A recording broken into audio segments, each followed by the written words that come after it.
Next, I want to talk briefly about The Continental from the world of John Wick. It's a three-part miniseries. This is on Peacock, but we don't have that here in Canada. So here we just watch it on Prime. It currently has a 50% rotten score on Rotten Tomatoes and an 83% audience score. Oh, I thought it was higher before, but I guess critics aren't enjoying it.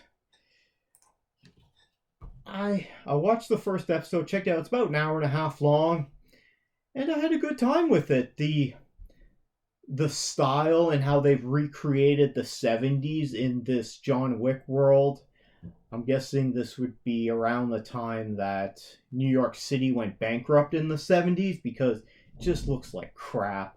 There's garbage everywhere. So it's probably a garbage strike. There's cardboard. Just, it's a complete mess. Not very good looking, Alice. This is definitely the gritty 70s there. It starts off with long cinematography shots, just following this one character, Frankie Scott. And you follow him, and then it goes through the different floors. So anyway, there's a heist that goes on. The whole look of it with the 70s, the style, the fashion. Not that I'm a big fan of the 70s, but this really worked for me. The cars, which I'm not really into cars. The music definitely worked really well in this. It's got Mel Gibson in it, but I've never really been a big Mel Gibson fan, and certainly not now, but he's been kind of slowly making a comeback with in Mark Wahlberg movies. So Frankie pulls off this heist, and then Mel Gibson's character Cormac has to go after him because they stole this coin press. So this is about really the world building for John Wick there. And so they use this coin press to make all these special gold coins that they pay for everything with in this world within this universe of John Wick. And we see when the cop, she's a detective, she goes, what is her name there? Can't remember. Is it Lou? No, Lou is one of Lou and Miles are the siblings running the dojo. We'll call it Charlie.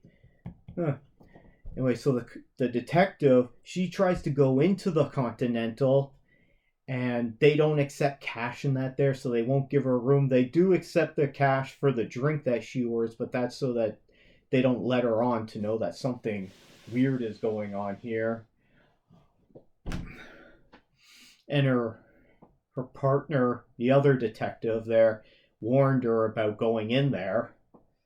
So interesting to see what happens, that there are people outside of this John Wick world, because when we're watching these John Wick movies, it's like everyone's in on this. Everyone's an assassin. But I guess there are normal people in this world as well, and then they're just, their own little subculture. But it definitely piqued my interest there. A lot of Matrix references in this. I mean, with the Hansel and Gretel characters and their leather outfits and going into the elevator. And then Winston at the end. It's like, we need guns. Lots of guns. So definitely a lot of Matrix references here, as well as it very much looks like the style of John Wick. So it's only 3 parts. I'm going to check out the next 3 parts. So far, I'm enjoying it. It's looking good. I'm not a huge John Wick fan, but I've seen all 4 of them, and this show seems to have caught my interest, so I'll check it out.